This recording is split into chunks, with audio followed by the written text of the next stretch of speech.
Hey everyone, this is Tim. Hey Maggie, I'm here to do a response to your video. I know that your contest ends on Saturday and today is Friday morning.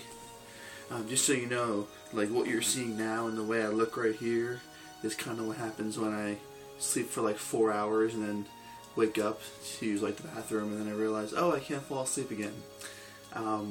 Maybe it's because I'm excited. Today's going to be a good day. Just doing some fun stuff later on today.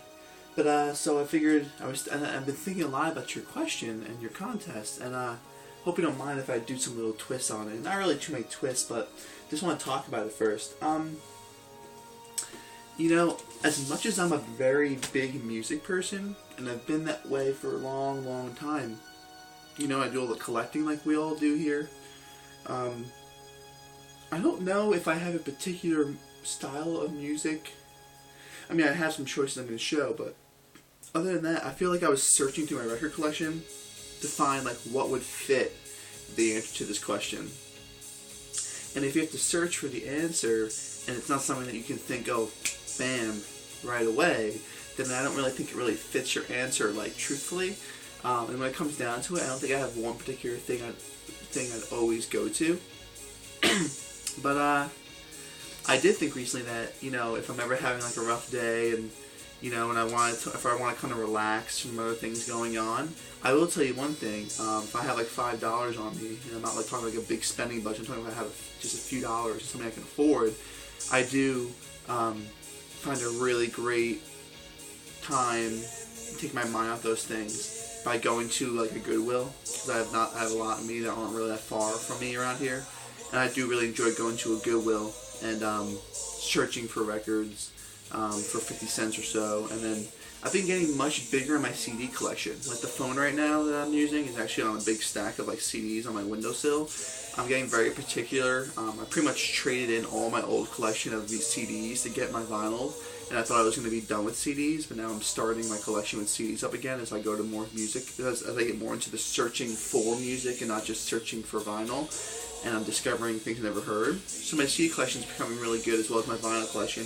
And I think it's really good. It really helps me if I ever have like a rough day or want to take my mind off something. I'd say that with music in general, not necessarily one record or one style, but just like finding new music and discovering new music to get that excitement up in me, that really does a lot for me. And also, as much as I listen to a lot of music, I became a Christian 2 years ago for the first time. Have a new job I'm trying to really get involved with in the big company for the last year, and have my fiance, who I've been with for almost 2 years in June, and we've been engaged for almost a year. So with all that in mind, I feel like lately I have like a big stack of records here, and when I have some spare time, I'll throw records on.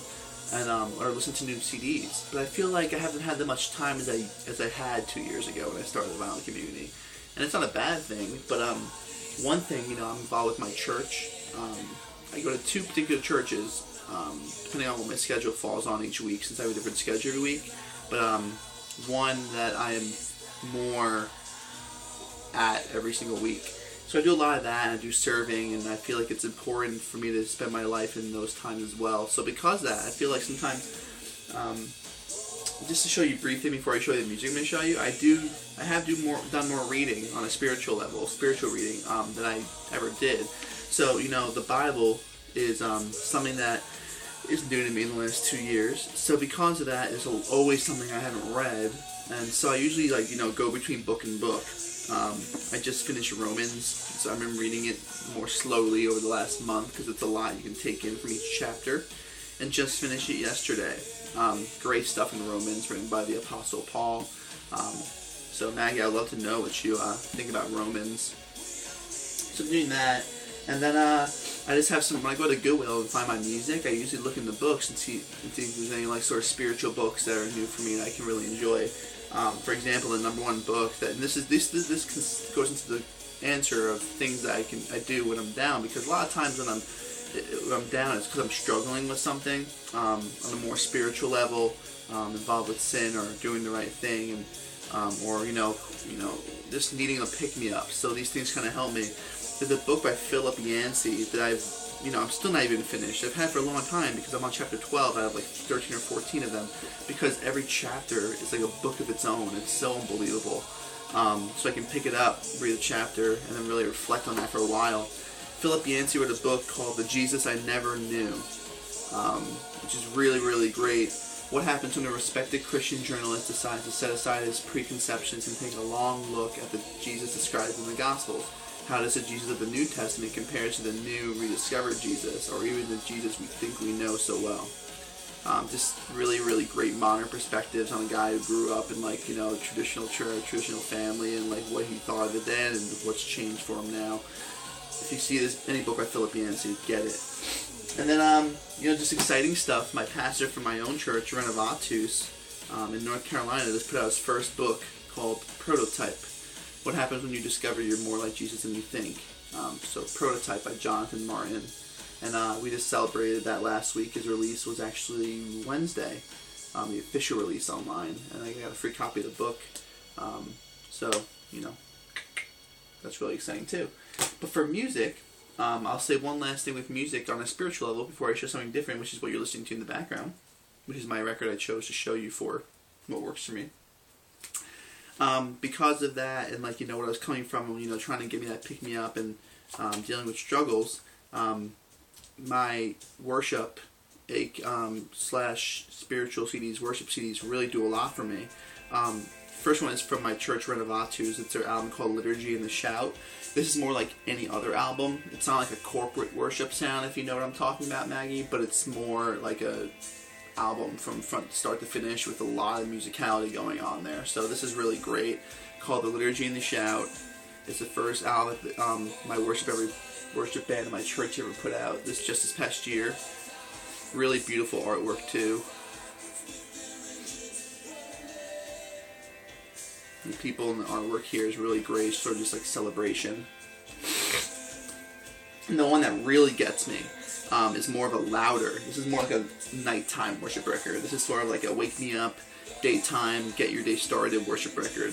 The other big church I love, it's a bigger church that I love and I'm part of in Charlotte, is called Elevation. Sort of on a bigger scale of things. It's like world known now, fastest growing church in the U.S. in a long time.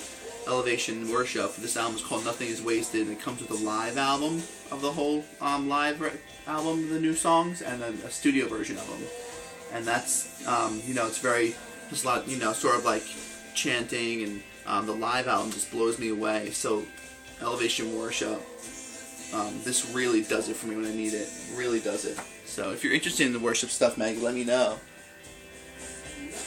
And this, to end it, what you're listening to, is an album that I've shown in the past for I've shown it for another contest. I've shown it for a couple contests probably. And people just don't show them enough, and it gets me. This is one of my favorite albums from 2012, and you listen to Side B. A great example of those albums where Side A and Side B have totally different vibes. The album as a whole is great, but it's just, I have a favorite. This is an album by a band called The Dreamers of the Ghetto, and it's called Enemy Lover. And I want you to kind of hear it for a second.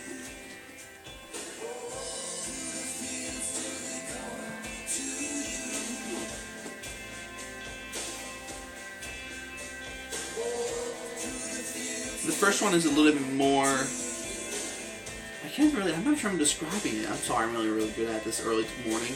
But as you see here, I like this actually. The album is split up as part 1 and part 2 instead of side A and side B. So they really connect. This band gets a lot of praise as sort of being like a nice mix. Like there's you can hear like U2 influence in the way that this gentleman sings. Sort of like a nice modern day U2, great pop sensibility. Also something that would sound really good in an arena. They build in a lot of repetition, like not like in a bad way, but repetition with like layers that go upon layers and layers and layers, and they kind of have that you know, that building up to that very point where things could like explode type of thing. That's what this music, that's what they do. It's very, in my mind, it's very spacey, not like too crazy, like psychedelic spacey, but just I would describe this album as sort of like the romantic record that like someone who was like in a spaceship who was, yeah, this is so funny, I'm making this up on the spot. I'm gonna end with this. If this gentleman right here on the cover is an astronaut, right, and he was having a really rough time, and he was doing a response to your contest, and he was having an issue because he was like on Apollo 13, and he was really missing his family and his wife and his whole life and existence, and it was really tough for him out in space with no one around him. This is sort of like the romantic, deep album that this gentleman would go to. So I'm going to let this play out, and I really am glad, Maggie, that you're doing so well with your subscribers, and you're a great addition to the violin community, so keep doing what you're doing. Everyone loves it. And thanks for watching. Sorry I couldn't put a link. I don't have a computer these days anymore, so and I don't have an ability from my phone. The YouTube app won't let me post as a video response, so I will be letting you know so you know to check this out. Take care. Congratulations.